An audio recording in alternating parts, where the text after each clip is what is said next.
I was making a basic comparison between the state of consciousness of a baby and that of a so-called mature adult,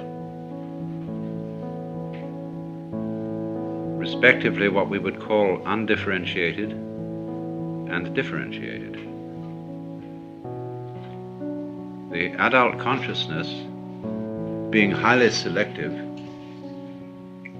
and the baby consciousness being very open and hardly selective at all, and therefore unable to distinguish what adults consider to be the important things,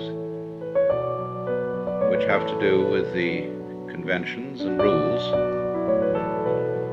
that the positive aspects, whether they be called good or pleasant or life-giving and so on, must prevail over the negative aspects.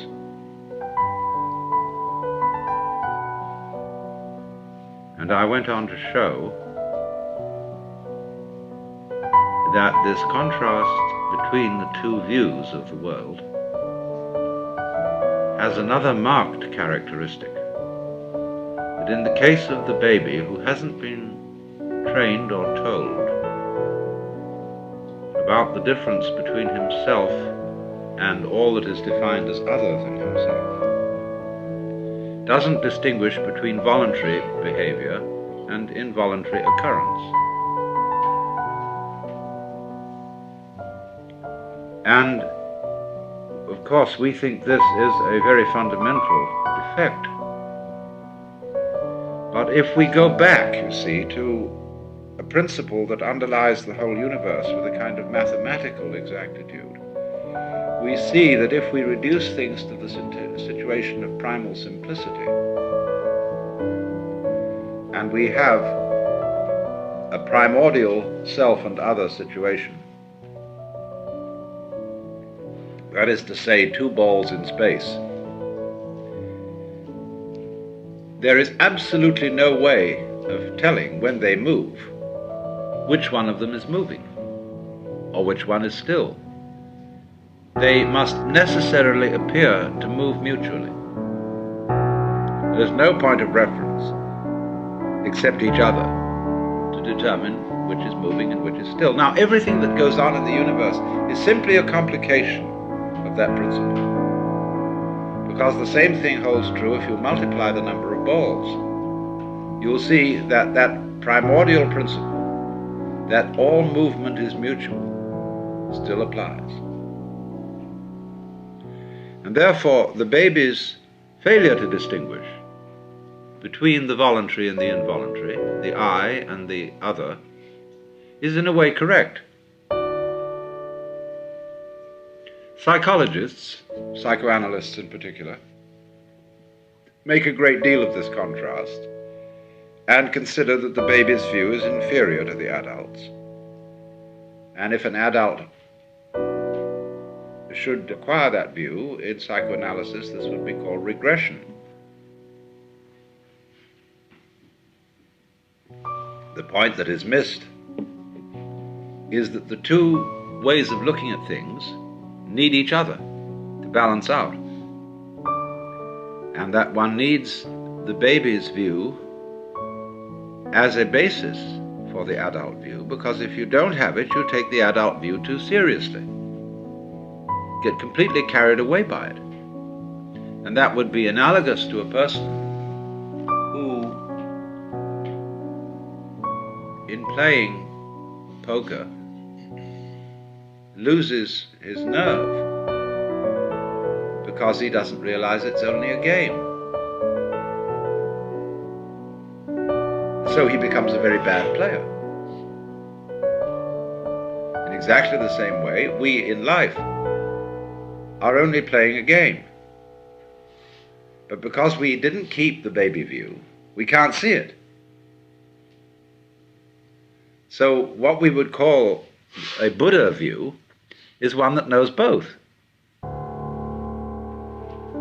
and therefore is not taken in by the adult games although perfectly capable of playing them, but insofar as they are not regarded as finally and absolutely serious, he's not captivated by them.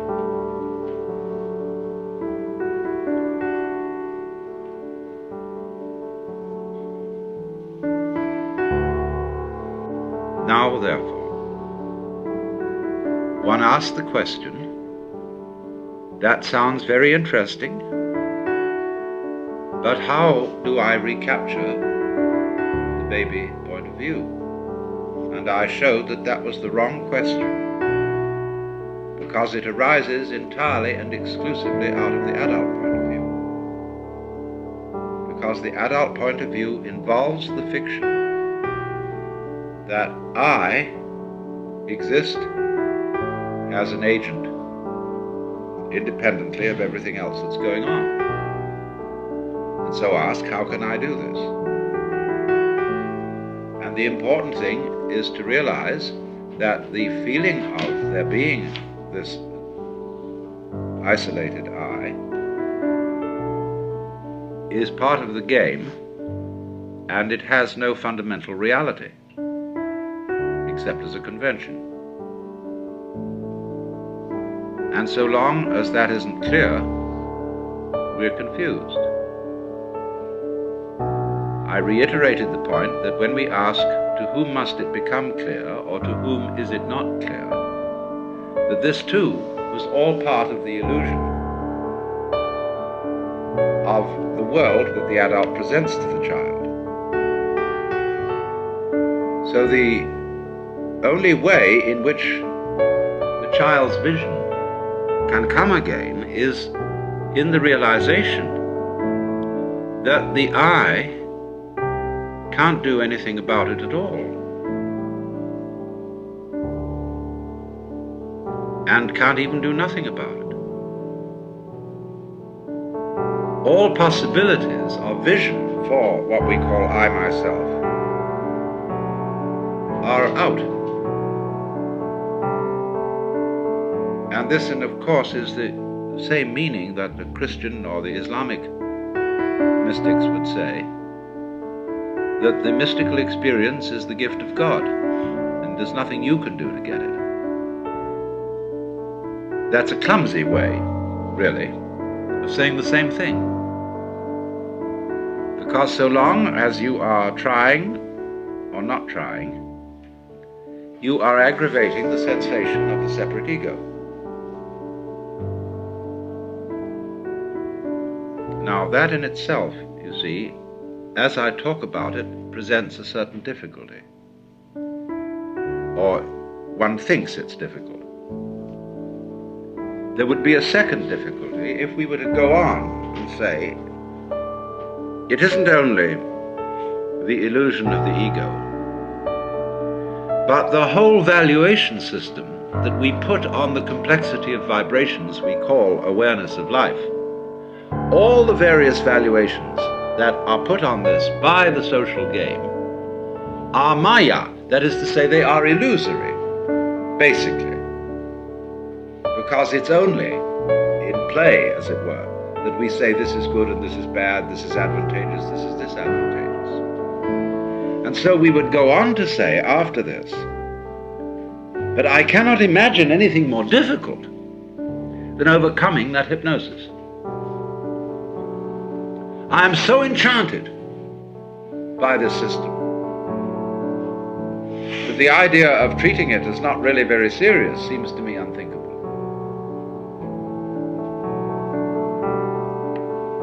Of course, you have to think that. It's like a hypnotist working on somebody and saying, you are not going to remember any of this conversation after you come to. And so he's put the suggestion into you that you forget the whole thing. So in the same way, the suggestion has been put into all of us that these rules that we have learned are sacrosanct. And that they don't say, you will not be able to think otherwise. They say they are true. They are the truth, you see? And that is the same function as the hypnotic suggestion, put into us ever since we were receptive children.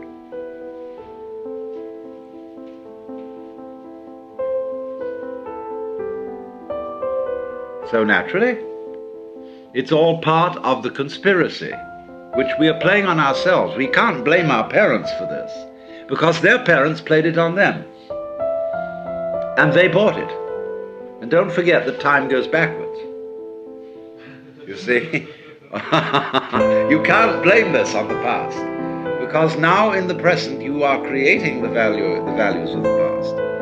And you are buying them all along, you see. So there's no out on this. You see, in a way, psychoanalytically, one is given an out by saying, well, the parents didn't bring up their children properly. And American people are consumed with guilt about the way they bring up their children. So we must abandon completely the notion of blaming the past for any kind of situation we're in, and reverse our thinking and see that the past always flows back from the present, that now is the creative point of life. And so you see, it's like the idea of forgiving somebody. You change the meaning of the past by doing that. It's like also when you watch the flow of music. The melody, as it is expressed, is changed by notes that come later. Just as the meaning of a sentence, especially, say, take German or Latin, where there's the convention of placing a verb at the end of a sentence. You wait, in other words, till later to find out what the sentence means, according to our way of feeling it. So it is also in our language, if I say I love you, you don't know, when I've said I, what I is doing. I could say I hate you. So we don't know until later. So in other words, the word love or the word hate changes the function of the word I. And then I was going to say, I love flowers. No, but I love you. You see? And so the word later changes the meaning of those that go before. The present is always changing the past. So when you get the idea in your mind that the point of view I'm talking about is very difficult indeed to acquire, that idea is one you are putting there to stop yourself seeing the other point of view. And above all, you must not take that seriously. It is simply a method of postponing seeing the point now. So you have to see it now or never, because there is only now. If you say, well, tomorrow, the next day, maybe in another dozen lifetimes, I'll be ready. That means, simply and solely, I don't want to be bothered with it now. I'm even not interested in it now, so I've got an excuse for putting it off. Which is fine, that's perfectly okay. You can put it off. There is no reason, there is no compulsion why you should come out of this illusion. That's why Oriental people do not tend in the same way as Westerners to be missionaries and saying it's very urgent that you be saved. It isn't, unless you say so. I mean, unless you are so disturbed by the suffering and the problem of suffering that you've got to find some sort of escape. And if you don't want to, you can stay there. It's okay, there's lots of time. And maybe you'll see through it when you die. at least in the moment of death, you will see that it was all a fake. So don't be scared about the idea of the difficulty of it. That's a red herring, and it's quite irrelevant. And I don't think that teachers should talk quite so much about this as they do. And saying, oh, this is going to take a long, long time and a lot of practice and many years. Maybe it will. Maybe it won't. But that's beside the point. Because it distracts. It's like telling somebody that this is a very difficult book to read and it requires immense powers of concentration. Well, that immediately kills your interest in it. Instead of if I would say, well, now this is a most extraordinary book. This is so fascinating. I've been working on it for years, and every time I just get so involved I can't drop the thing. No? I mean, that's a far more encouraging attitude to a student than, well, it's going to be very difficult. Except to very, very self-hating students who somehow perversely enjoy suffering through it. I suppose that's, of course, a way too, but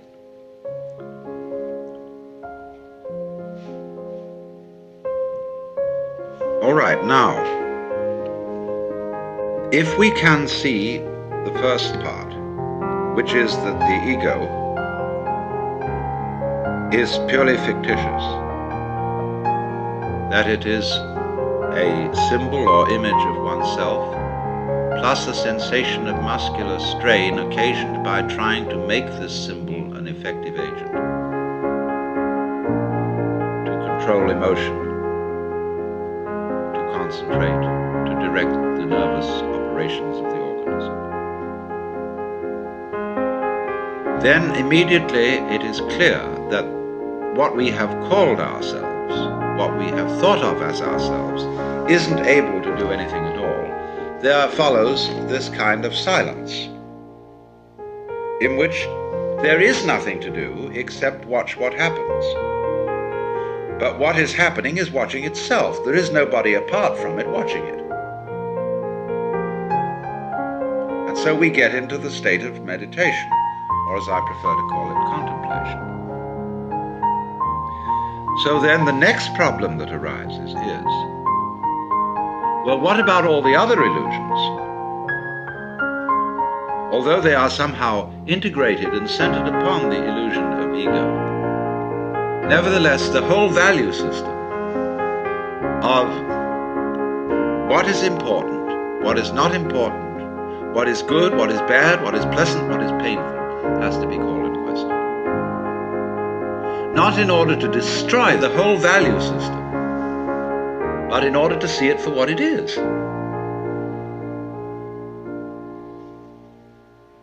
And that's where we will object and say, well, surely that's a colossally difficult task because we are so long habituated to it. And we have been taught to believe that the longer we have been habituated to something, the more difficult it is to change it. And that is true if you believe it. And if you don't, it isn't. So that's why it's always emphasized, at any rate in Zen, that when anything is to be done, it should be done immediately, without thinking it over in advance. Act at once. And you find that characteristic of people trained in Zen. They always act immediately. They don't say, well, when should we do this sort of thing? They just do it. Because that doesn't build up. It gives no time for the building up of all this reflection of, well, I've done this way for a long time, and I really feel kind of draggy about doing it another way. I mean, it's like some people eat the same thing every day. And the idea of suddenly eating something else seems absolutely weird. I remember when I used to have lunch in London, in the city of London. I used to go to a very rather fancy sandwich bar. And there was a very square young man in a derby hat who ordered exactly the same lunch every day. Fantastic. And so it came that the man who served the bar The moment he saw him coming in at the door, he had it there. And he would have had a real qualm if somebody had suggested that instead of having a beef sandwich, he should have a smoked salmon.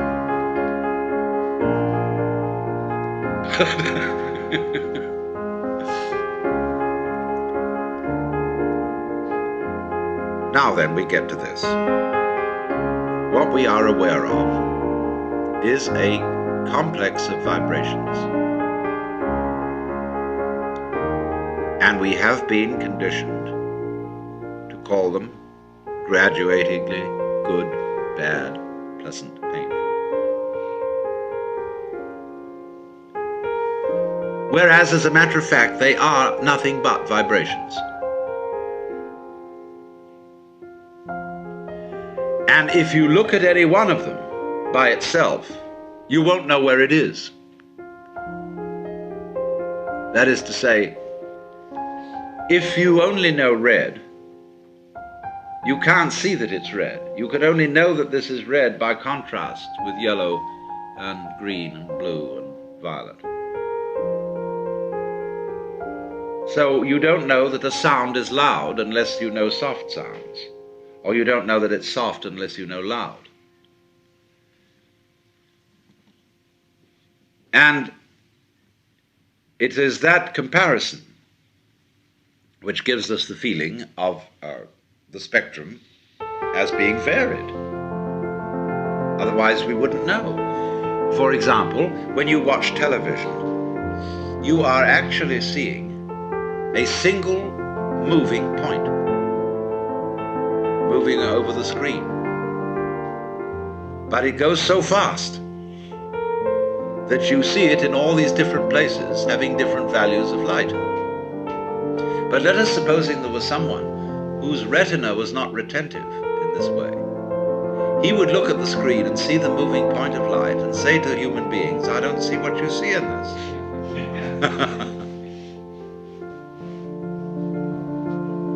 Now, can we,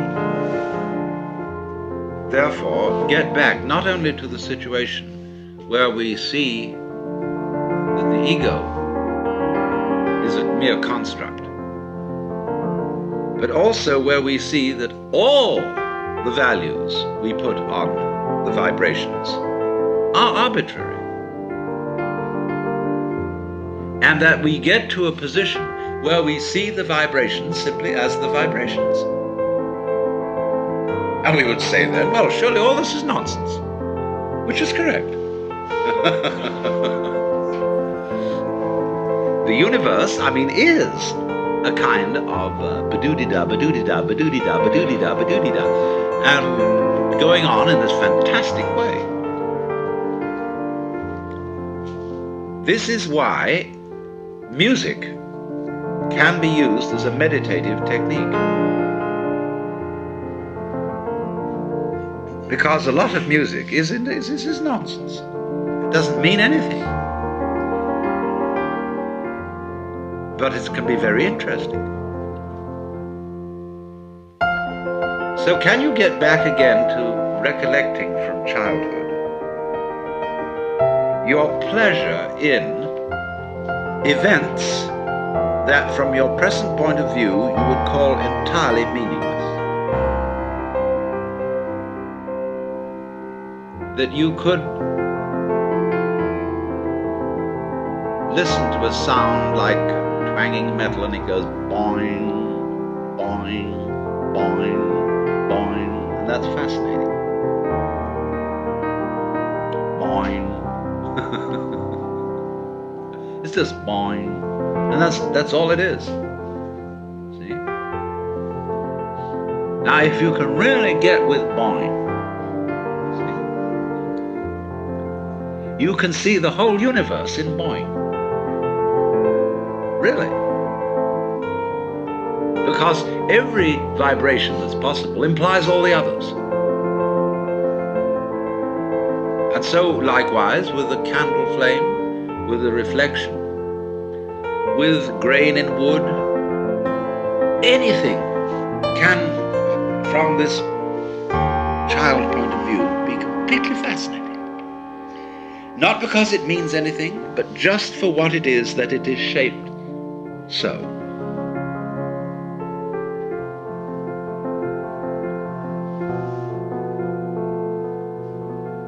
There was a joke in Punch some time ago, many years ago, I remember, of an army doctor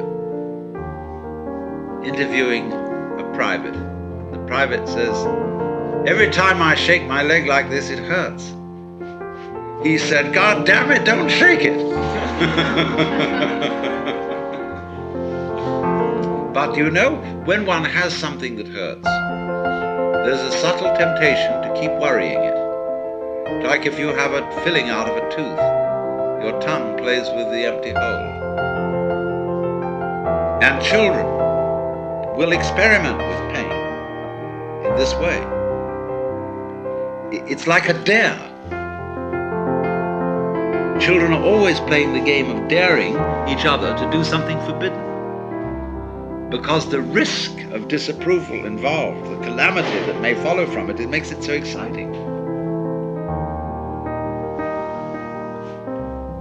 And why on earth do people challenge disaster the way they do?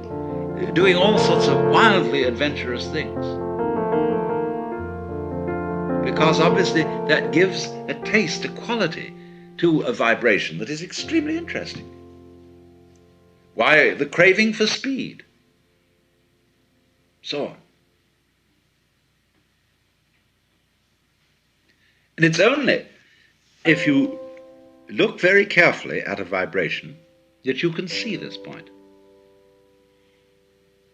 That's why meditative exercises often involve a repetition process.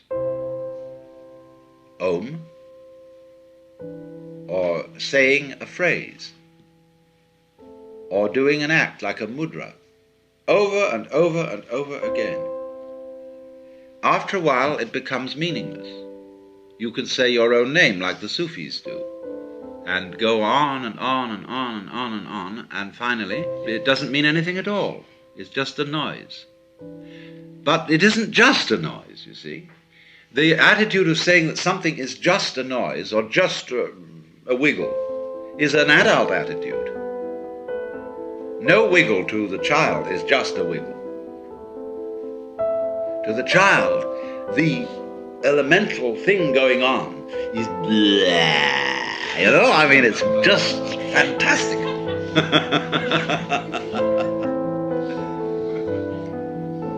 Now, do you see why this is what mystics call ineffable? That is to say, you can't really talk about it. When I try to explain what I mean by digging a sound,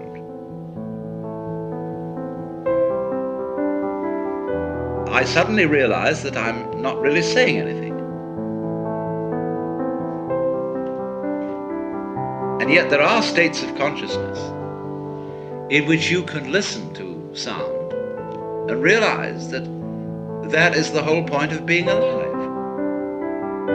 Just to go with this particular energy manifestation that is happening right at this moment. To be it. The whole world is the energy playing and doing all this, you see, like a kaleidoscope, jazzing.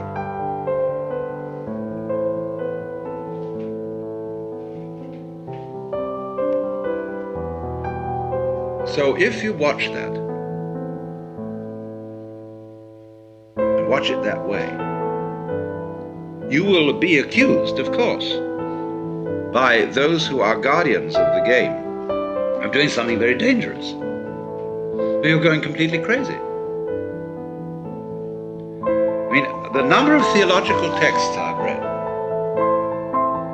which express in one way or another this horror of everything becoming meaningless.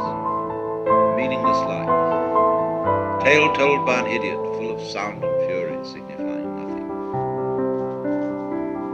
Those people, you see, have not dared to look at it. Now there's another way of looking at it, of course. where in states of acute depression, people see it all as meaningless, but not really meaningless. They see it all as a conspiracy of horror.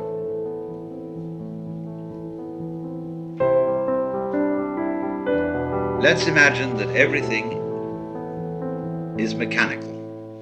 There are no living beings at all. There are a lot of beings that are such good computers that you can't tell the difference between them and what you thought were people. But everything going on is simply clockwork. And there's nobody home, although it puts on a convincing show that there is. So you get the feeling that the entire world is enameled tin, or patent leather, or plastic, and tasteless, hollow, vulgar, like a Wurlitzer jukebox.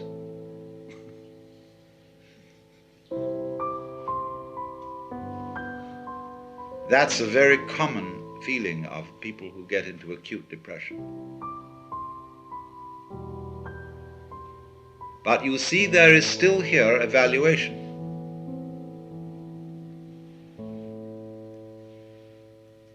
You are associating the world with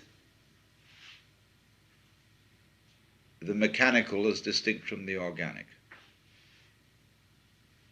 And we have a tendency, you see, to put down the mechanical, because obviously a plastic flower doesn't have the scent, it doesn't have the soft feeling of a living flower. We'll perfume plastic flowers soon. But you know what it'll do. It'll smell vaguely like soap, and it won't smell like a flower. So it'll be plastic smell. Now we know that, you see, and so we contrast it with the organic. In what we're doing now, we are getting to a feel of the world that is neither organic nor mechanical. Simply what it is. We don't know the contrast, just as we don't know the contrast voluntary, involuntary, we don't know the contrast organic, mechanical. Neither. So we get to what the Buddhists call tathata, suchness. Tathata, based on the word tat, that, da. Fundamentally, dada. See? Da, da, da, da, da, da, da, da, da. That's what's going on. Well, now this is what happens, you see, in the meditative state. As you are in that, you see everything is da. Da. And you're not saying anymore, well, that doesn't amount to anything. Because you've learned that when people do take you to the place that does amount to something, eventually it all collapses.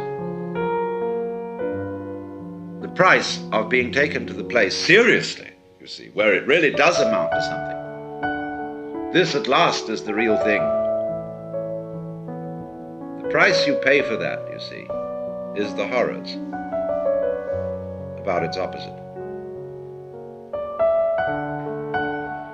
And to the degree that you take that seriously, okay, you pay the price of the horrors. Now that's, as a matter of fact, all. So I'm not saying that you shouldn't take it seriously. I mean, to be specific, you are tremendously in love with someone. And you plan and plan and plan how possibly you can get this person to return your love. And they do. And this is the great event. This is fantastic. But that in the background of your mind is the thought that what if this person should be killed or some terrible thing happen? That always lurks behind the triumph of getting it so, of this intense, gorgeous feeling. Now, if you know that this is in a way an illusion, you can allow yourself to take it quite seriously. but always having a Hintergedanke, a reservation, a thought way back. This is the game. And having that, as a matter of fact, you can take it seriously. You can allow yourself to get involved in life to the most ridiculous degree, because you know it's all right. No, it's just these vibrations. And so, wowee, let's really get into it. That is why a person who might be enlightened, a bodhisattva, does not always present a kind of detached and indifferent attitude, but is perfectly free to allow emotions, attachments. Why, R.H. Blythe, who was a great Zen man, wrote me once and said, "How are you these days? As for me, I have abandoned Satori altogether, and I'm trying to become as deeply attached as I can to as many people and things as possible."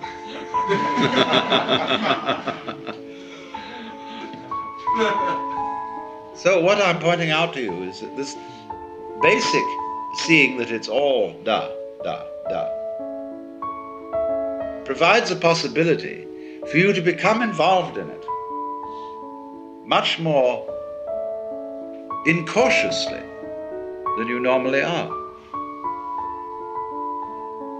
To express feeling, to love, to throw yourself at the mercy of the goings-on completely, you see? So that this very perception of the illusion makes it possible to live up the illusion. And so if someone, therefore, is always in his attitude to life detached and reserved, it indicates, you see, that there's still a primordial fear of getting involved. And I must say that, you see, I can't understand that very well. I don't understand when people expect that a so-called enlightened person should not need this, that, and the other. It might be beautiful surroundings, it might be the love of the opposite sex, it might be, I don't know what. You shouldn't need that. In other words, you should scrub everything down to basic. And the end of that is, let's scrub the planet. Let's get all this disease called life off it and have a nice clean rock.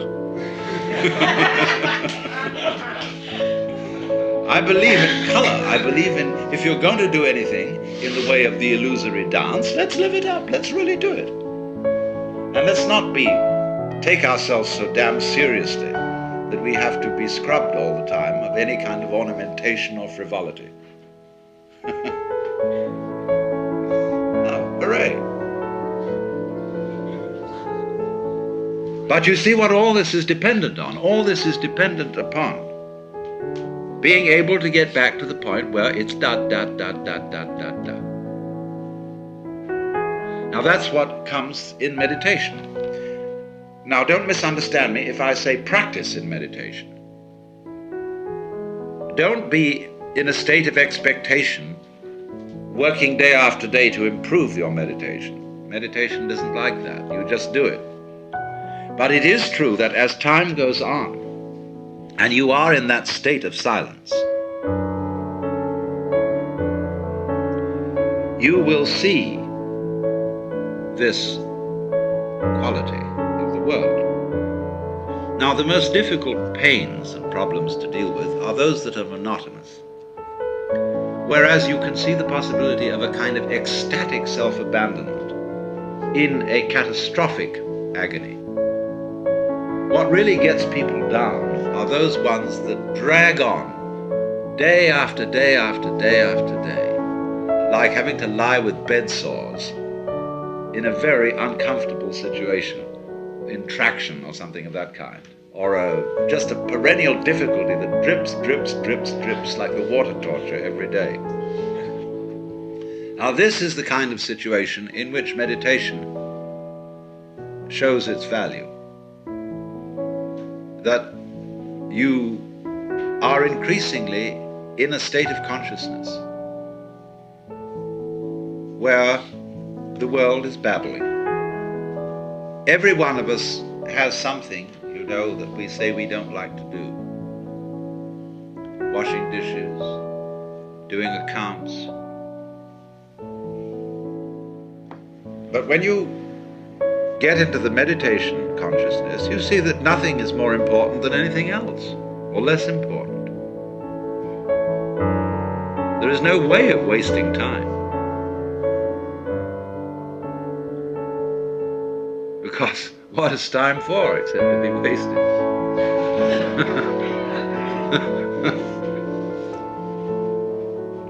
And you would be, furthermore, you're accustomed now to sitting and doing nothing. I mean, meditation itself is the perfect waste of time.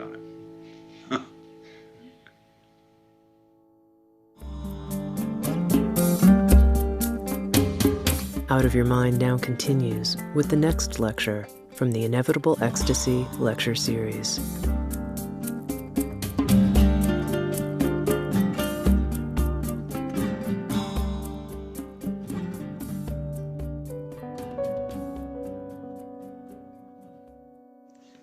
Now, I want to get down to the simplest possible nitty-gritty of what we've been talking about in a very easy way.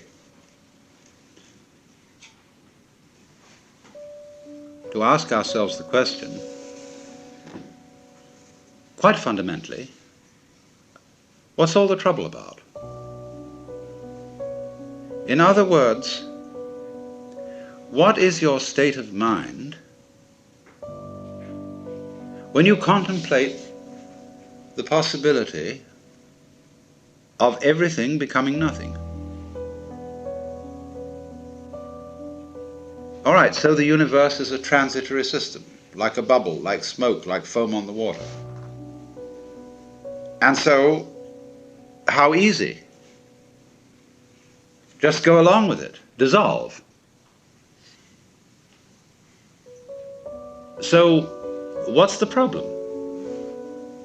Why don't we want to give up? What do we think we're going to get by holding on and by resisting the dissolution? Now, I'm not saying at the moment that, as I'm a sort of preacher, advocating giving up. What I'm interested in for you to feel is what do you really feel like inside at the prospect of there being nothing, of this whole thing being a bubble that dissolves. You see, about death, the reality of approaching death, people are apt to feel chilly, cold, lonely, scared because it's an unknown. The most frightening thing about death is there might be something beyond it, and you don't know what it is. You remember facing the world as a child, or at any time, the world is full of threats, mostly from other people. And there are monsters. There are all sorts of things which scare you, but beyond every monster is death. Dissolution is the end of it all. And by and large, the art of government is to fill that void beyond death with threats of a rather unspecified nature, so that we can rule people by saying, if you don't do as I tell you, I'll kill you, or you'll kill yourself. And so long as we can be scared of that, and so long as we can be made to think of death as a bad thing, we can be ruled. And that is why no government likes mystics. Because if we define the mystic as the person who is no longer scared of death, because the mystic is, in the simplest possible language, the person who understands that you have to have nothing to have something. So, you can't fundamentally scare the mystic with death. Because, say, well, what end can it all come to? What's all the trouble about? The most it can come to is nothing. I mean, there may be some troubles on the way of resisting this, basically resisting it. I mean, as you might say, the very cells in your body resist their dissolution. And so, in this resistance, there's an experience called pain. which we've been discussing. But beyond pain is annihilation. Or so it seems, anyway. What will it be like to go to sleep and never wake up? Nobody can think about it. But what is that state when you're teased out of thought? See, get with it. Going to sleep and never waking up. This is not, as you would fantasize it, a state of being in the dark forever. It is not like being buried alive, because then there's an experience of darkness. Now, I remember a little while ago having at one of my seminars a girl who was born blind. And I had the most interesting discussion with her because she doesn't know what darkness is. The word is absolutely meaningless to her because she's never seen light. Now, so when you really think about nothingness, it becomes like what I've often referred to is how your head looks to your eyes. And behind the eyes, you don't see darkness, do you, right now? You're not aware of a contrast of light here and black there. Behind the visual field, this way, you can't see darkness. There is simply nothing conceivable at all. Neither darkness nor light. See? All right, so, might one venture to say almost that area of blankness we call death is what lies behind the eyes. In other words, it is what we can't think about that's what's watching. In other words, the farthest we can go in thinking about nothing, you see, we get to the root of the matter. Let me put this in another way.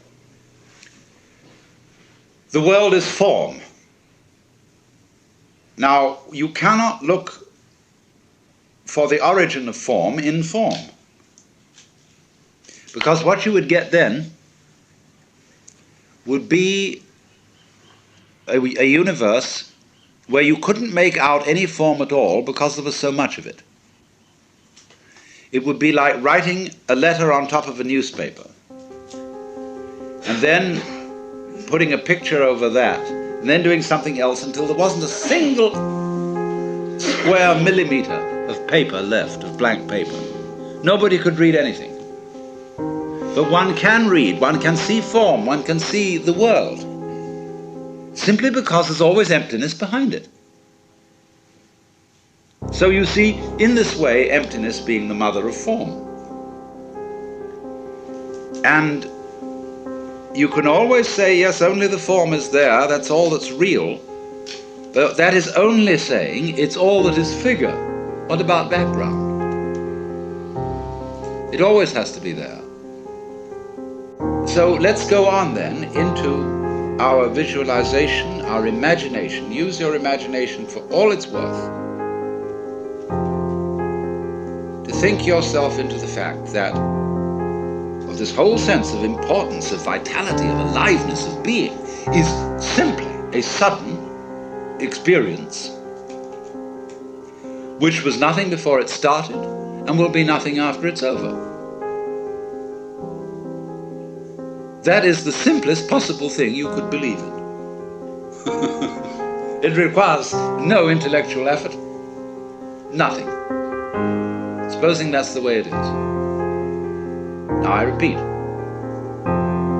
what's your inside feeling about that? Supposing, let's say, you feel sorry.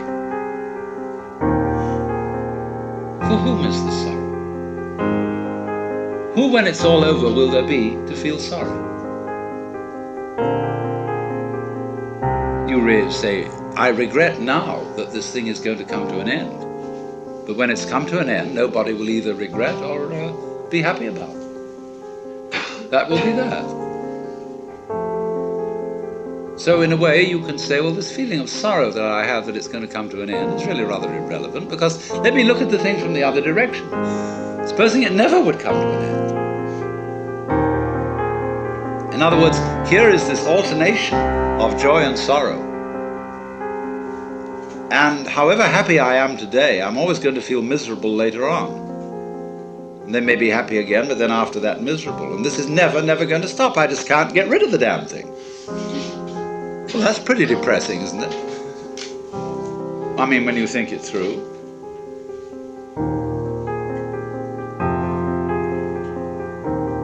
So you say, well, let's make a compromise between these two possibilities. One is that this compromise is, in other words, that it will disappear altogether, but then it'll start again. Because when it starts again, it'll feel like it does now, which is that it never happened before. So you're always in the same place, just like you feel now. Let's supposing that the Hindus are right, that the universe lasts for 4,320,000 years, and then it vanishes, and then it starts and runs for another 4,320,000 years, and then it vanishes, and it does it again. And it does it, and does it, and does it, and does it, and there is no end to this.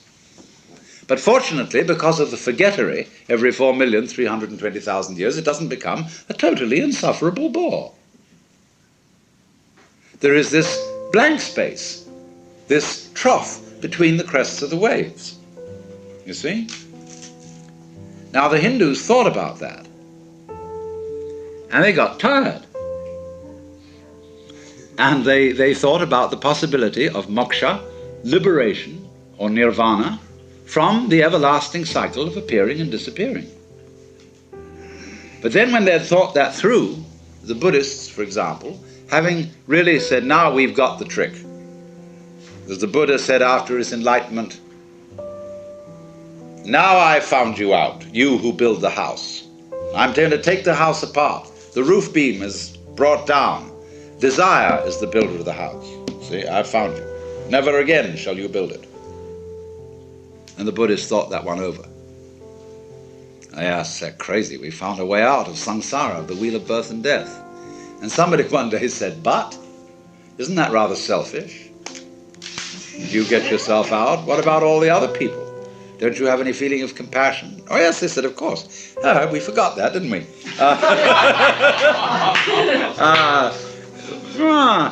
Let's come back again and help all these people out. And then they got very sophisticated about it, and they said, look, if nirvana is released from birth and death, then they're opposed. And so nirvana and birth and death go together, and they will have to imply one another. So you're only really released if you see that, if you see that nirvana and birth and death are the same thing. Now I'm going to pull a fast one on you. So every time an incarnation occurs, it feels like this one. See, it might be quite different. We might be reincarnated in another universe as beings of an altogether different shape. See? Not at all like human beings. But because we were used to it, we would feel that that was the human shape. We would say, well, that's natural. Obviously, that's the way things are. So naturally, if you appeared in the form of a spider, you would look around at other spiders and say, well, yes, of course, this is natural shape to be in. This is the human shape. Something that is not us looks at us and thinks we look perfectly terrible. I mean, imagine how you look to a fish. Clumsy, cumbersome, stupid-looking thing. Because the fish is so elegant and graceful and can slide through the water so beautifully. The human beings can't even swim properly. So don't you see that in every world that comes into being, or could come into being, it seems just like it seems now. And every species that you could belong to would seem like this one. It would have its up end of what is highly intelligent and its low end of what is not so intelligent. You would be aware of superior forces and inferior forces. Otherwise, you wouldn't have the idea of mastering a situation unless there were situations you couldn't master. Now, we are not aware of species, of beings above us, unless you cultivate those forms of psychic awareness where you think you're in touch with angels or something of that sort. But the things that appear to be above us are great natural processes. Only we think they're rather stupid, only very tough, too strong for us. Earthquakes, the elements, also some little ones. See, the virus is a very troublesome being. And this is where a human being really finds himself at his wit's end in dealing with molecular biology.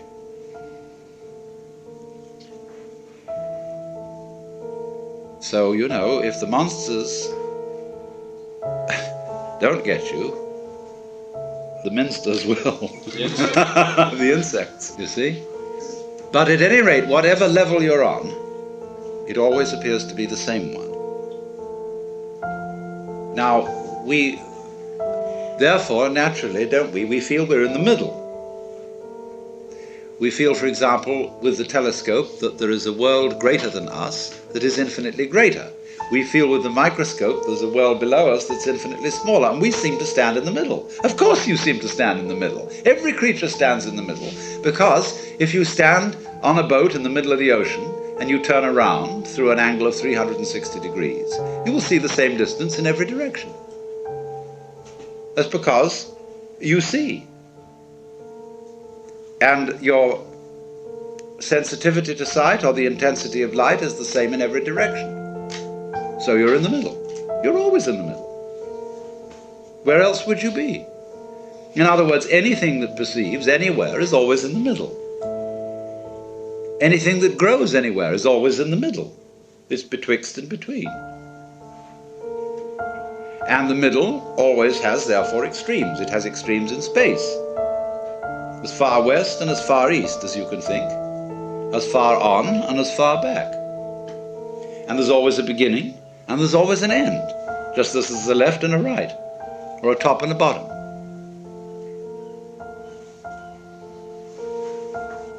So, also, if you are aware of a state which you call is, or reality, or life, this implies another state called isn't, or illusion, or unreality, or nothingness, or death. There it is. You can't know one without the other. And so as to make life poignant, it's always going to come to an end. That is exactly, don't you see, what makes it lively. Liveliness is change, is motion. And motion is going like this, see, going to fall out and be gone.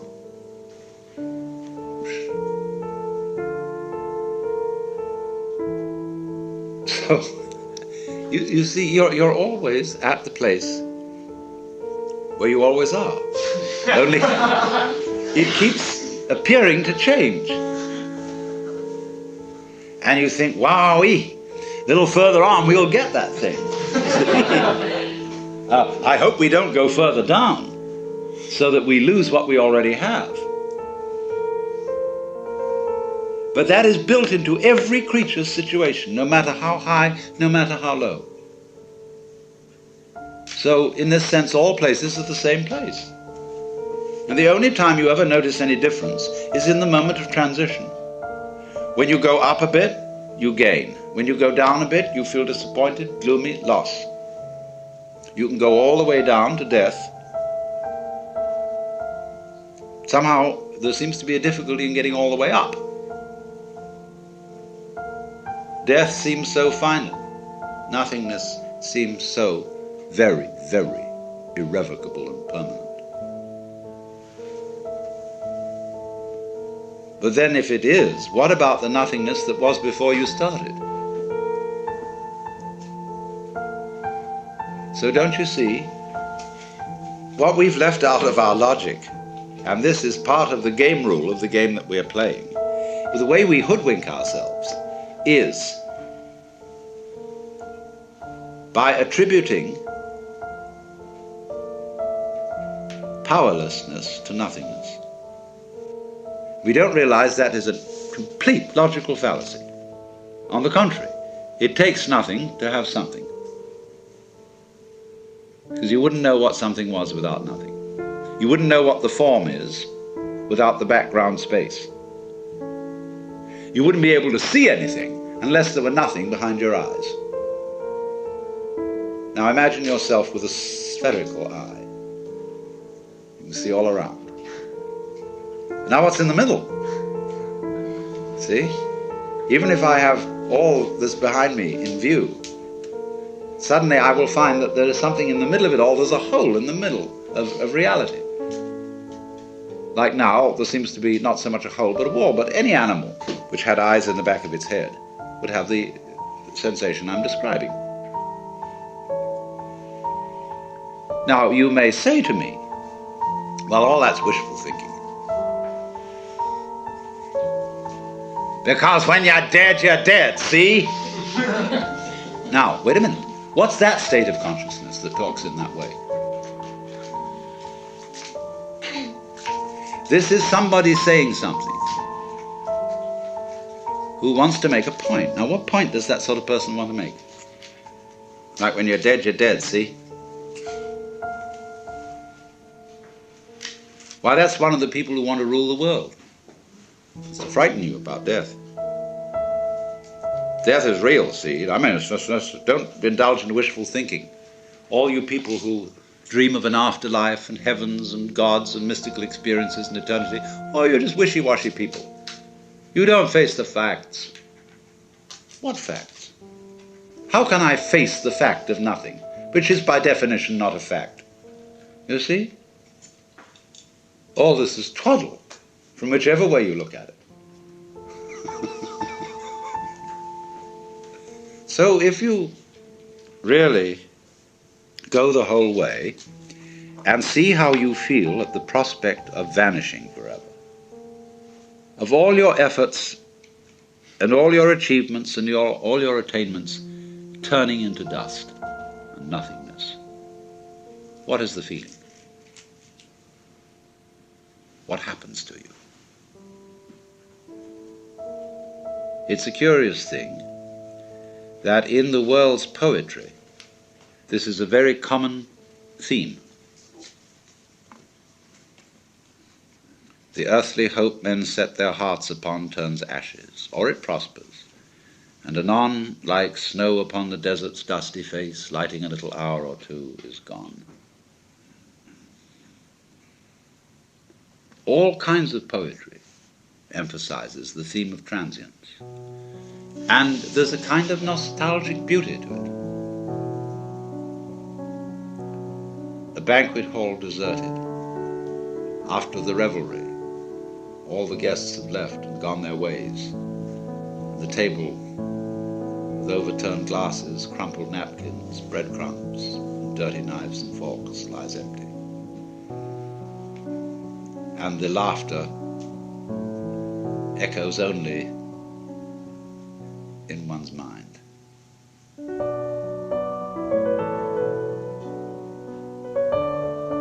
then the echo goes. The memory, the traces are all gone. That's the end, you see. Do you see, in a way, how that is saying the most real state is the state of nothing? That's what it's going to all come to. With these physicists who think of the energy of the universe running down, dissipating in radiation, gradually, until there's nothing at all left. And for some reason or other, we're supposed to find this depressing. But if somebody is going to argue that the basic reality is nothingness, where does all this come from? Obviously from nothingness. Once again, you get how it looks behind your eyes, see? So cheer up, you see. This is what is meant in Buddhist philosophy by saying we are all basically nothing. When the sixth patriarch says the essence of your mind, that's how it is behind your eyes, is intrinsically pure. The pure doesn't mean a non-dirty story state of mind, as it is apt to mean in the word Puritan. Pure means clear, void. So you know the story when the sixth patriarch was given his office as successor. Because he was truly enlightened, there was a poetry contest. And the losing one wrote the idea that the mind, the consciousness, was like a mirror which had to be polished. And constantly I have to polish my mirror. I have to purify my mind, see? So that I'm detached and calm and clear-headed, Buddha. But the one who won the contest said, there is no mirror. And the nature of the mind is intrinsically void. So where is there anywhere for dust to collect? See? So in this way, by seeing that nothingness is the fundamental reality, and you see it's your reality, then how can anything contaminate you? All the idea of your being scared and put out and worried and so on is just nothing. It's a dream. Because you're really nothing. But this is the most incredible nothing. And the sixth patriarch, likewise, went on to contrast emptiness of indifference, which is sort of blank emptiness. See? If you think of this nothingness as mere blankness, and you hold on to the idea of blankness, and kind of grisly about it, you haven't understood it. He said nothingness is really like the nothingness of space, which contains the whole universe. All the sun, moon, and stars, and the mountains and rivers, and the good men and the bad men, and the animals and the insects, the whole bit, all are contained in void. So out of this void comes everything, and you're it. What else could you be? So what I'm showing you is that all this hocus pocus about the fear of nothingness is that, truly speaking, nothingness is what we want to talk about when we talk about the spiritual. Only it's all been ignored. It's all been put down. And say, oh, nothingness. Bleh! Heaven preserve us from that. But that's where the secret lies. And obviously the secret always lies in the place you never think of looking for it. In mythology, this comes again and again. Okay, this is Christmas. Where is the Christ born? In a palace? No, where no one would think of looking. In pigsty. Although, I have a Japanese friend who once said to me, he said, you know, the real difference between Christianity and Buddhism is that Christ was the son of a carpenter and Buddha the son of a prince.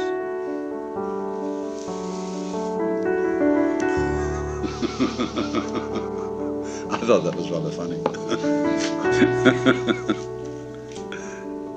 Well,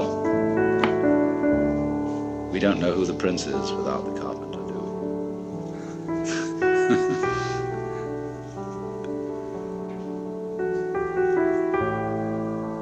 Now, it's in that sense, really, that I could suggest to you that you meditate on nothingness. I know you can't think about it. But yet, when it becomes perfectly clear to you that that's what you are,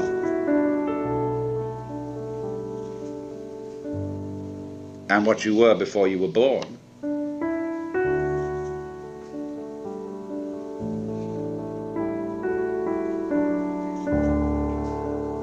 where can anybody stick a knife into you? Fundamentally, you see.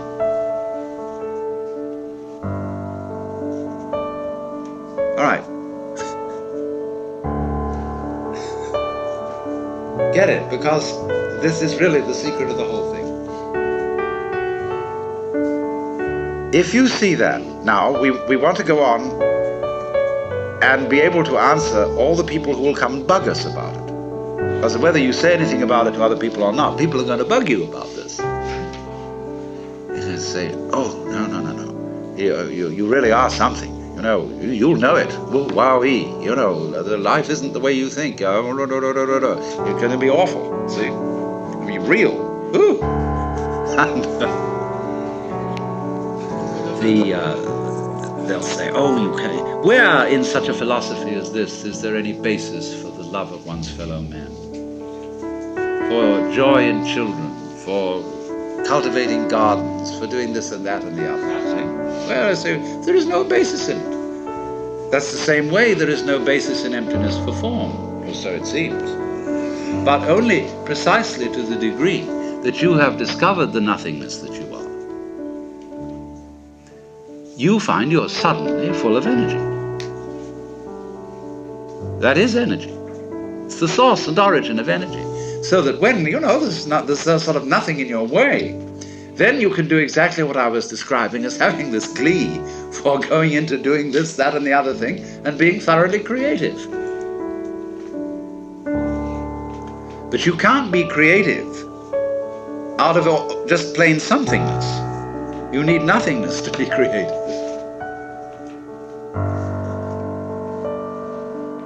And that's what we are.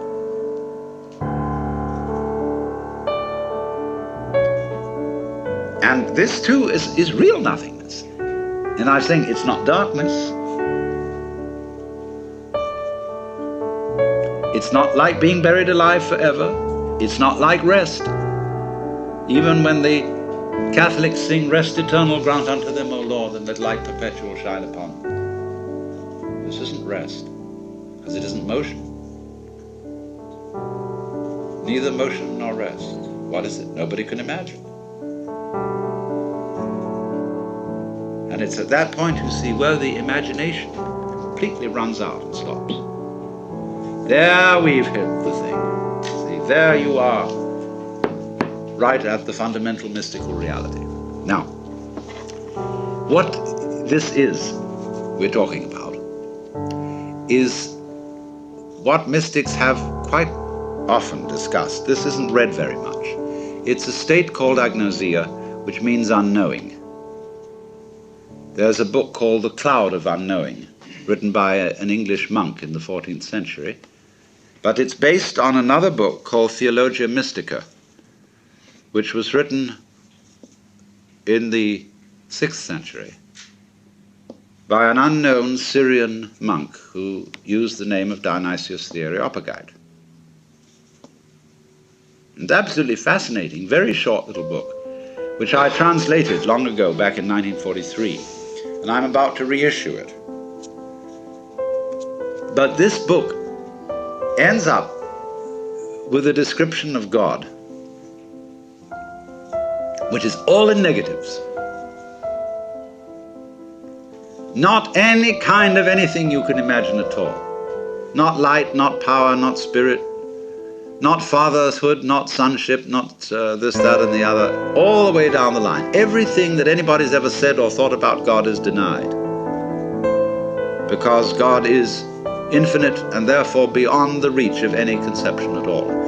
So he says that anybody who, having a vision, thought he saw God, would not have seen God, but some creature that God has made that is less than God.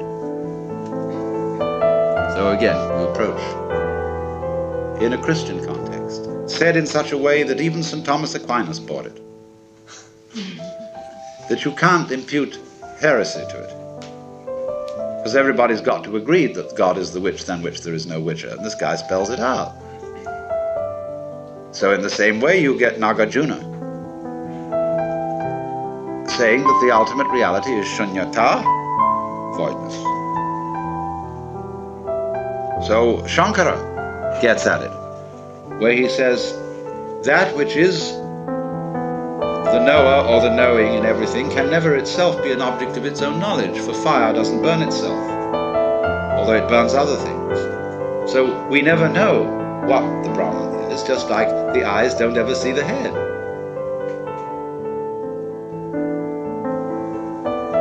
If you put something there, you are stopping short of nothing, and you don't get the whole benefit of it, that's all. If you insist that there is something there, that there is the loving Father at the end of the line, or the paradise garden, you are really cheating yourself. Because it's only when you have thorough emptiness and real downright nothingness at the end of the line that you get the full impact. No holes. Look, Mama, no hands. See?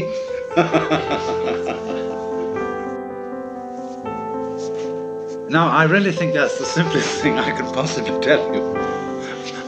I really don't know what else there is to be said about this whole Zen project or mysticism, Vedanta, what have you. It comes down to that, and there are infinitely many ways of evading. But what I'm trying to point out to you, you see, is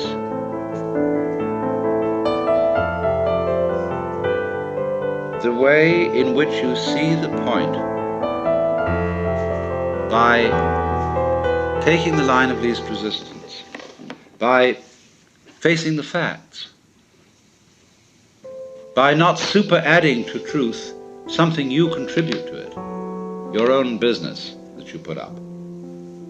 But saying, if I follow what I conceive or can see with my senses to be reality, as far as we can look, it seems that this is sort of the inevitable conclusion, which everybody has spent endless effort in arguing about and resisting, not realizing that if they went the whole way, how splendid it would be.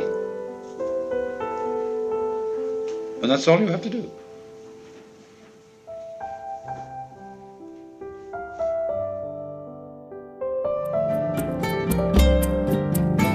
This concludes Session 6 of Out of Your Mind, Essential Listening from the Alan Watts Audio Archives.